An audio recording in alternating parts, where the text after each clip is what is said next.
I'm Dr. Jo Noble. My subject area is data science. I specialise in data visualisation, and I'm going to be introducing a unit of work called How to See the Story Within Your Data. Every 2 days now we create more information as we did from the dawn of civilization up until 2003. By 2020, the entire digital universe is expected to reach 44 zettabytes, so 40 times more bytes than stars in the observable universe. We are generating data constantly at a significant rate. Businesses are now starting to recognise that they need to make sense and find the story within it and how best to maximise on the data that's out there. So how could we possibly make sense of this much data? Data scientists are being recruited in their droves, however, they're still quite hard to find. Data science jobs easy to find, hard to fill, said Search Business Analytics 2016. I think that's still the case now. It was ranked as the #1 best job in America at the time, and that's predominantly because of the rarity of data scientists. Data science requires a unique blend of skills, so data science combines statistics, analytics, data mining, machine learning, experience in algorithms and coding, software development, and also understanding what a business needs to give it the edge, understanding human behaviours.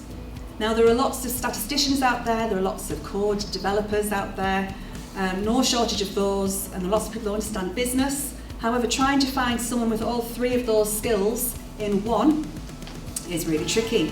So data scientists are meant to be a perfect blend of the coding, the statistics, and understanding the business requirements. So the quote is, we have all of this data and we need people who can live it, breathe it, and find ways to act on the data. So that's the American perspective. For the UK, it's a similar story. So data scientists are in high demand as executives seek talented individuals capable of unlocking the hidden value from big data to create big business results. So these are stories that are taken from The Guardian.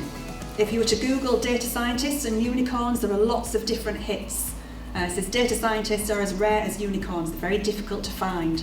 Big data is a term that you'll keep seeing appearing in the media. So big data, people think just means large data sets. That's not the case. Big data is a byproduct, it's what we produce constantly. Sometimes referred to as the data exhaust. And mining this data, this rich stream of data, in order to be able to improve business function, increase profits, is becoming a focus for most industries. So what is data visualization? For me, this encapsulates exactly what data visualization is. It looks like it's a map, but it hasn't been created by a cartographer. It's a map of Tokyo City.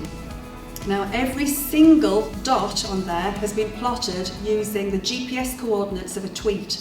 And this has been taken over a number of years, and just by people's behaviours you're able to identify the harbour, the waterway running through the city. You can make out the major road networks, the city centre. There's a straight line going across the graphic which is a train line, and then you can make out the train stations. And in the centre of the city there's a small gap, and that's the Imperial Palace. So just by plotting a lot of numbers, you're able to start and pick out people's behaviours and patterns, which you wouldn't have been able to see if it hadn't been for the fact that you've been able to visualise all of those numbers. The more formal definition of data visualisation, it's the representation and presentation of data to facilitate understanding. We obviously have data at the heart of it. We then look at the data and represent that, so we do visualisation in another form, away from the tabular form.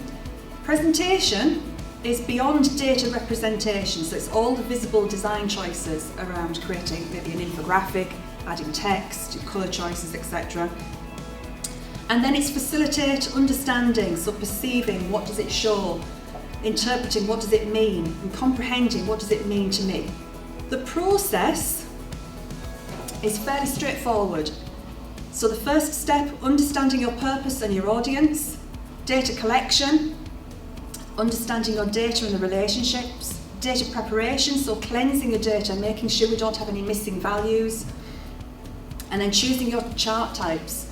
So it's explorative versus explanative, macro versus micro, so looking at a big view of the data and then drilling down and looking at smaller details, designing the charts and creating your finished graphic. Now the course is going to follow that process. There are other courses that look into data analytics in more detail. This is purely about visualisation, but we'll obviously have to cover a little bit. So it's recognising the story within our data by visualising. So the process is going to drive the structure of our course. There are some things to note about data visualisation for people who are wanting to take on this course. There are two main reasons for people to visualise their data. There's one school who believe that you should find the story in your data and then represent that visually, and you're trying to influence and persuade. So data journalists would be an example. Or maybe you're trying to put together a pitch, or it's a PhD paper where you're wanting to convince people of your argument. There's another school of thought, the other camp, where they are interested in just visualising all of the data, and then they want to be able to spot the story from the visualisation. We'll be looking at both of those motives for doing data visualisation within this course. We will be concentrating more on visualising the data and then finding the story, because that's what the title of the module is all about, how to see the story within your data. There'll be room for us to customise and tailor and have people feed into the course, so if they've got particular case studies that they want to bring with them, we can go through that. But the core process will be followed from the beginning of the course to the end, and we'll be showing you some tools, etc., free online tools for you to use.